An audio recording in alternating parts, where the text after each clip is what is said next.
इतिहास के पन्नों को पलट कर देखें तो यकीन होता है कि अखंड भारत का इतिहास काफ़ी प्राचीन है और यह इतिहास महान प्रतापी राजवंशों के साहसिक कारनामों से भरा पड़ा है। और अगर भारत के सबसे बड़े शक्तिशाली साम्राज्य की बात करें तो महान सम्राट अशोक के मौर्य साम्राज्य का नाम आता है। लेकिन पूरे अखंड भारत पर 137 सालों तक शासन करने के बाद मौर्य डायनेस्टी का डाउनफॉल शुरू हुआ। इसके बाद छोटे मोटे राजवंशों का उदय हुआ। कुल मिलाकर मौर्य वंश के पतन के बाद उत्तर भारत में 500 सालों तक कोई भी शक्तिशाली साम्राज्य उदय नहीं हो पाया। उस समय उत्तरी भारत में कुषाण और दक्षिण में सातवाहन और वाकाटकों का शासन होता था। लेकिन फिर मगध में एक ऐसा विशाल राजवंश अस्तित्व में आया जिसने भारत के इतिहास में अपना नाम स्वर्णिम अक्षरों में लिखवा दिया। मैं बात कर रहा हूँ गुप्ता डायनेस्टी की, जिसने भारतीय इतिहास में अपनी अमिट छाप छोड़ी।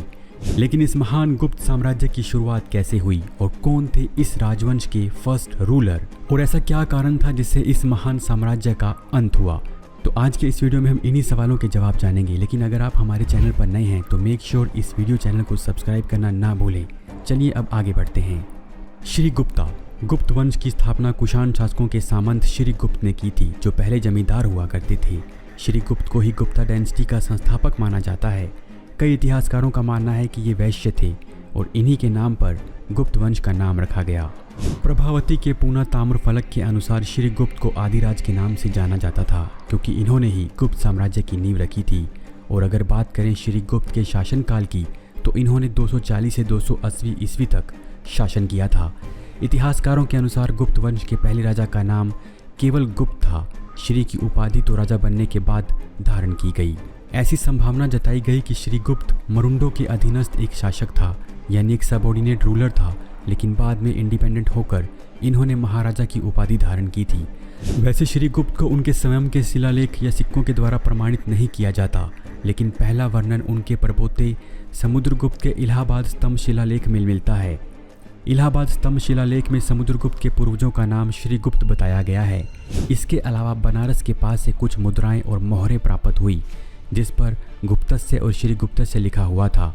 7वीं सदी में एक चीनी यात्री इत्सिंग ने श्री गुप्त नामक एक शासक की चर्चा की है, जो 500 वर्ष पहले नालंदा से लगभग 40 योजन पूर्व दिशा में शासन करता था।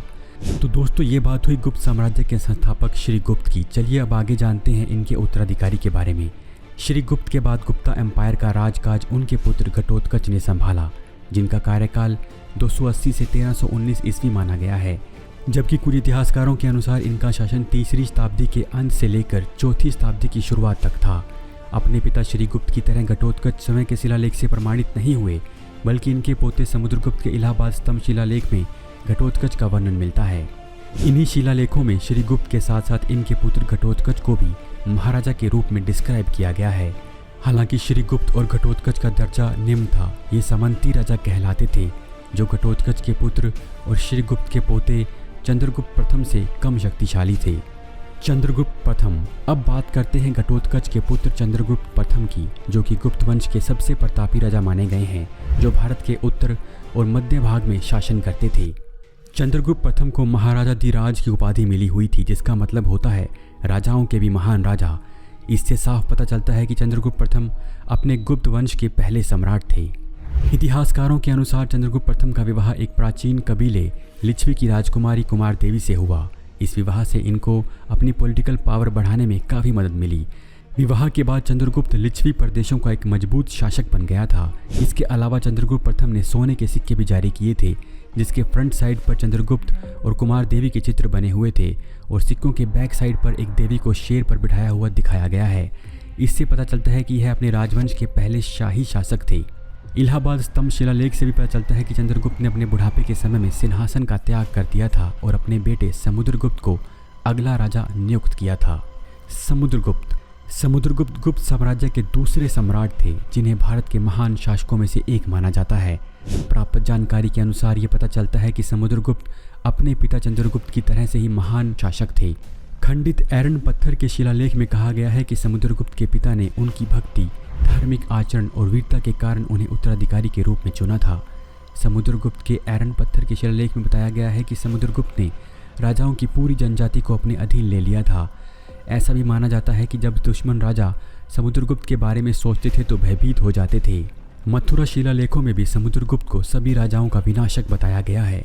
समुद्रगुप्त का शासनकाल 335 से 375 ईस्वी तक माना गया है।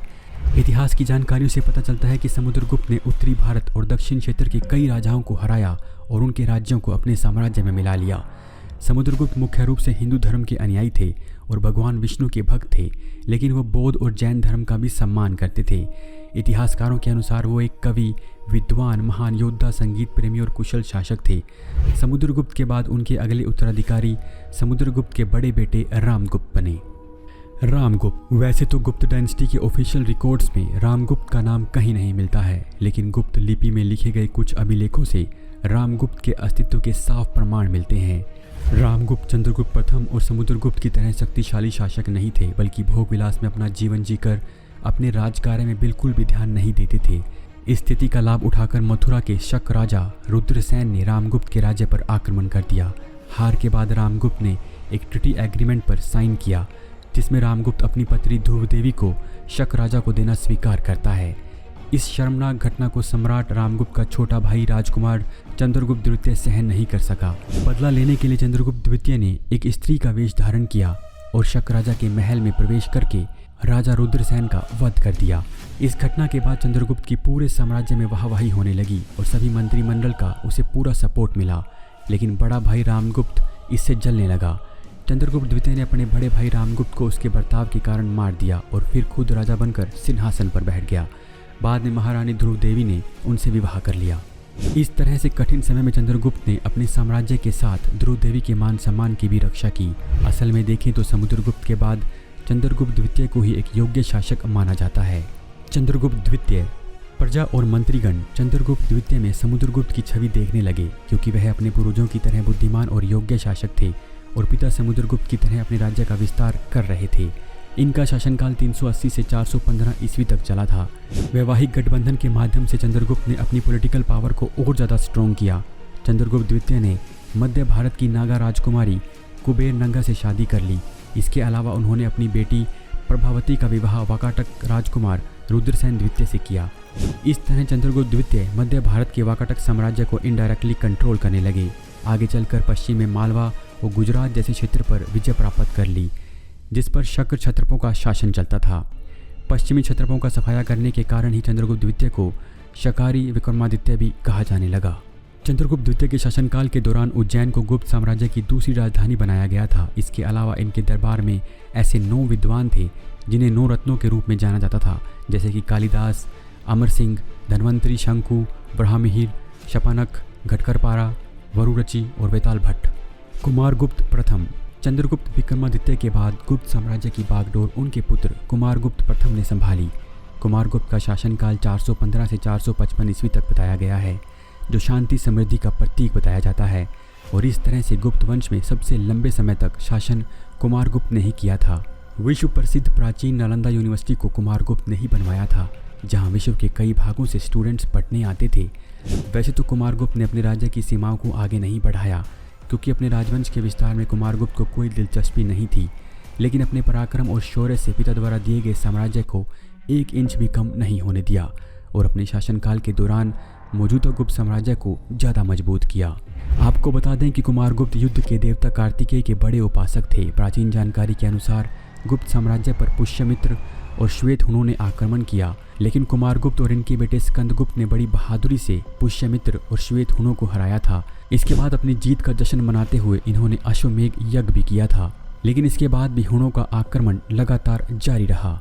स्कंदगुप्त, भारत के इतिहास में सेवियर ऑफ इंडिया के नाम से पहचाने जाने वाले स्कंदगुप्त गुप्त साम्राज्य के महान शासकों में से एक थे, जिन्होंने 455 से 467 ईस्वी तक शासन किया था।